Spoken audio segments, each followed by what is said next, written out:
All right, welcome back, all my 40K fanatics out there. I'm DJ here with Tim's Nation to bring you another video for all of my cronies out there.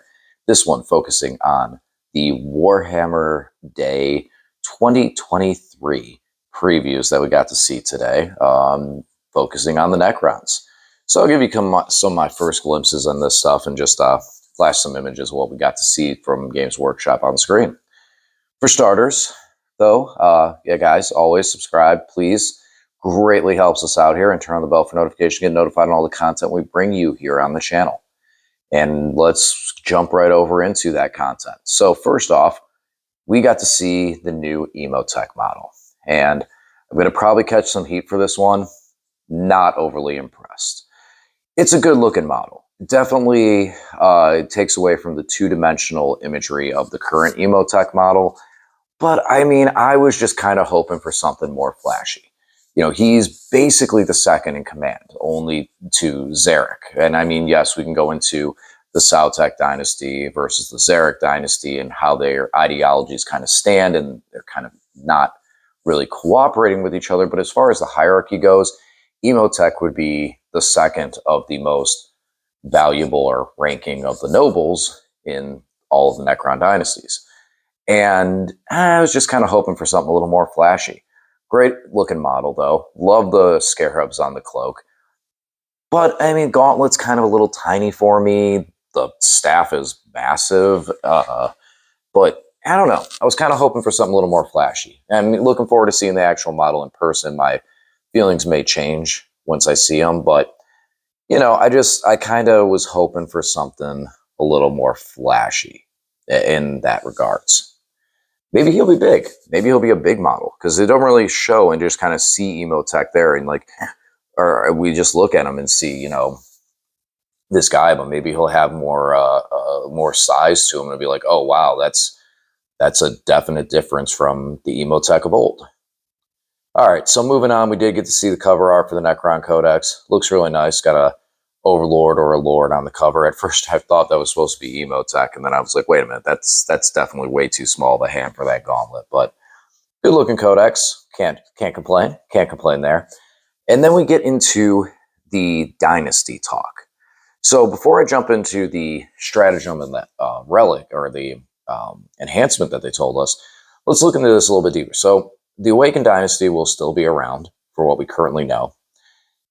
But then they're hinting towards some of the dynasties that we're going to also be able to see in the form of detachments. So the first one, they call it the Hypercrypt Legion, which is what we get to see the stratagem for. And this is kind of it looks like, oh, what was it? What was it? The one where not Nikolic. It was one of the dynasties where we're able to advance and get auto 6s and kind of phase in and out. Looks like they're kind of bringing that back with this dynasty. They talk about the fact of being able to hyperphase units out during your opponent's turn. So my thoughts is this might operate a little bit like Grey Knights do, where you're able to pick units up at the end of your opponent's movement phase and then drop them back down. It'll probably be something that's limited to like battle line units or units led by a noble. So we're not going to be seeing some of the other units, bigger units.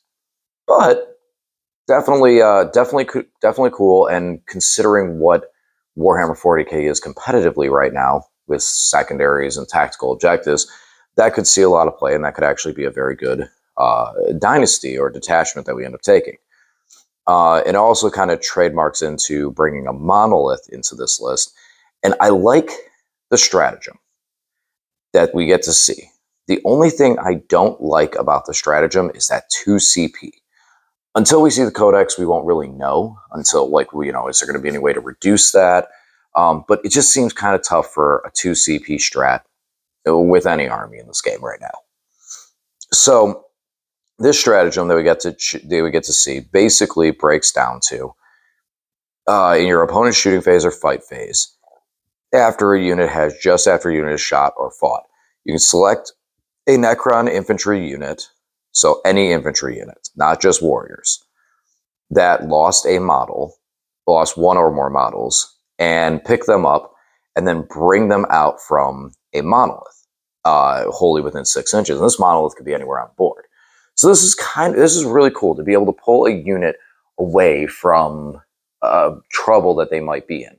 And I know one issue that sometimes happens is where a squad of warriors gets kind of bogged down, gets stuck, gets trapped. And this stratagem will allow us to be able to pull that unit out and still fire back. Now, when this thing triggers, we use it at the end of our opponent's shooting or fight phase, and it immediately moves the unit and puts it in engagement range. So you then would be able to move the unit to your turn and function normally, which could end up being pretty game breaking. So I can see why it costs 2 command points. I just want to see a way to be able to, is there going to be a way to reduce this by having a noble or something else around to be able to make this a more reliable strat and not something that we have to wait on to actually be able to activate later in the game or stall other strategies to have the command points to trigger something like this. So underneath the strat then is something that got me really happy. Really happy. So we get to see they get some hints towards the other detachments that we're going to see of this. Since we get, what did they say, 5 full detachments. So some of the other detachments with the hyper detachment, we also get the Absence Phalanx. Obeisance? We get a Phalanx. And this one seems to be more character focused as it talks about contingents of noble overlords on the front line. So this is probably going to give a lot more boosts to a lot of characters and taking a lot of characters a la old Necron Royal Court. So that's kind of cool to see. We do have a lot of characters. We have a lot of cool characters. So that's going to be very interesting and a different dynamic than we've seen for a while to really be able to boost possibly taking a lot of characters in a Necron army. The next one, which makes me so happy, Canoptic Court. Who knows what that's going to mean, but all it means is that we're taking Canoptic units. And I love my Canoptic Harvest, so I'm super excited to see what that's going to be and what that's going to do for the army and in general and what buffs it's going to get. That's going to be fun and cool to see. And then it talks about the Annihilation Legion, which was kind of something we all kind of figured. We figured there was going to be a Cult of Cryptek, which probably would have been focused around Canoptic, and as well, one that focused around destroyers. And here it is. Annihilation Legion returns, and we get whatever that means for the destroyer cult. Hopefully a little bit of defense in the form of invulns or something, or maybe a feel no pain, because that was kind of something I noticed last edition was kind of rough. In a much more killy environment, it was a lot easier to take out the destroyers in that sense. And, you know, we'll see Monday when I bring my destroyer cult right now, and I'm excited to do that, to throw the destroyer cult in the channel now, and then once we get this attachment, try it again.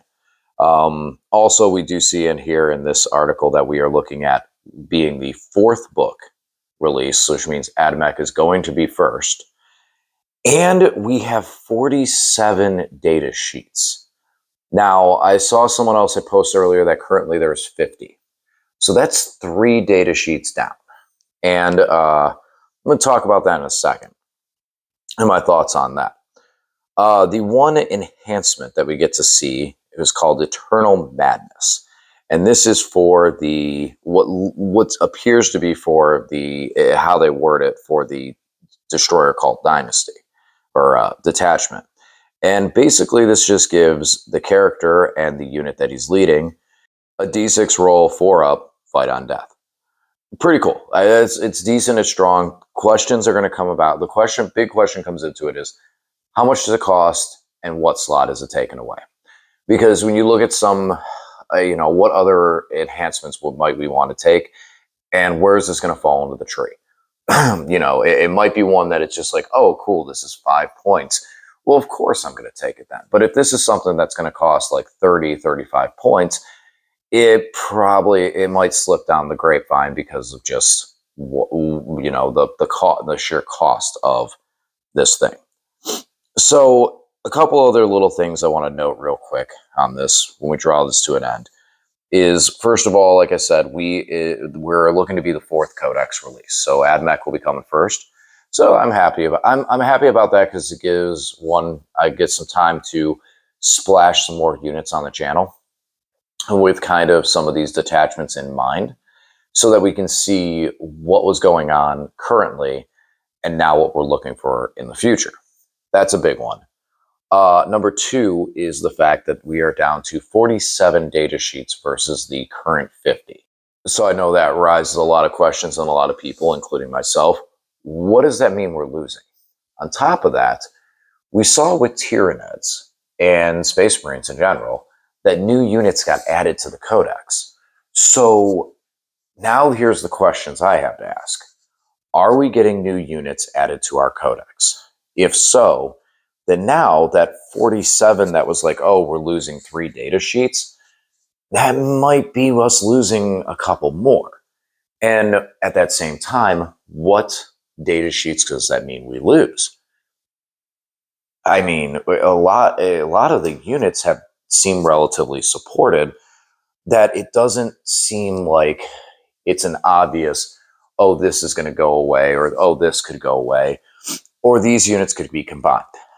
My initial thoughts are the Triarch Stalker is one that might be at a little bit of a risk, simply because of the fact that it is an old model, it is a standalone kit, and it does not stand on a base.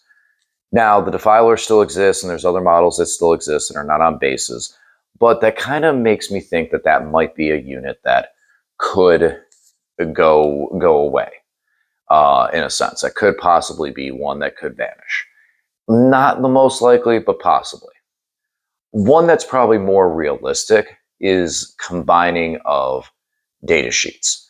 And I feel like there's 2 big data sheet combinations that we could see.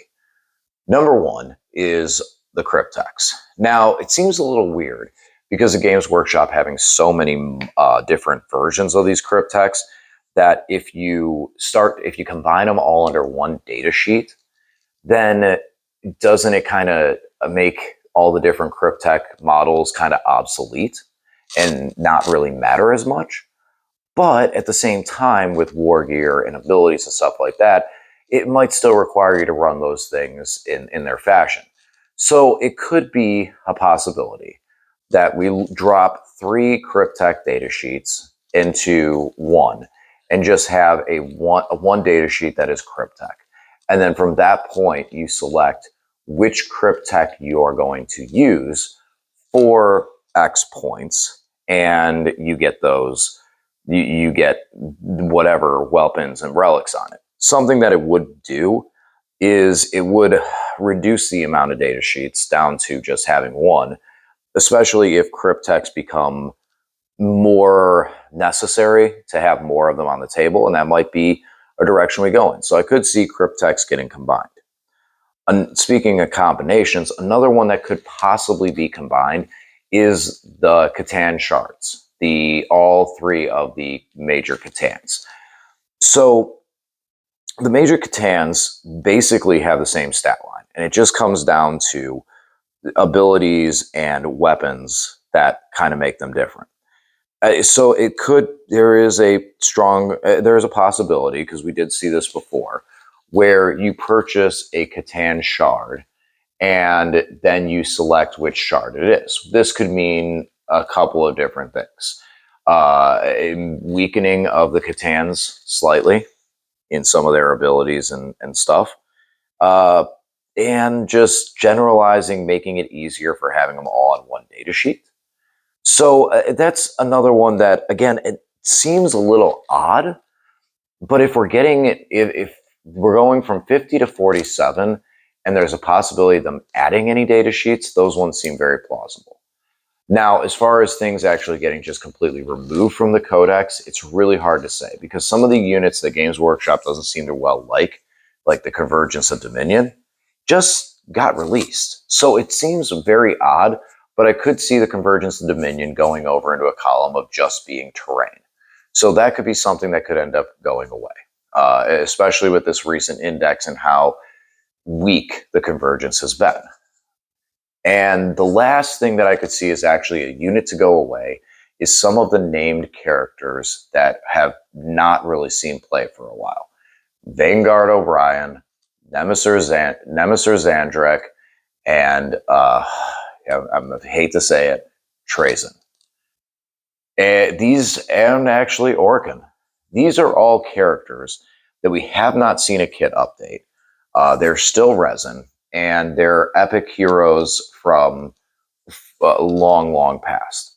These are guys that could end up going away to either A, make room for potentially new characters, thin out the amount of characters that we have, or just, pull them out for maybe later releases and re-releases.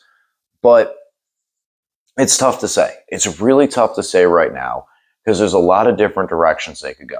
The Lord Overlord aspect, we could end up losing the Lord data sheet, and we could go back to a sense of we could lose the Overlord data sheet, where the Overlord is just a purchased upgrade for a Necron Lord.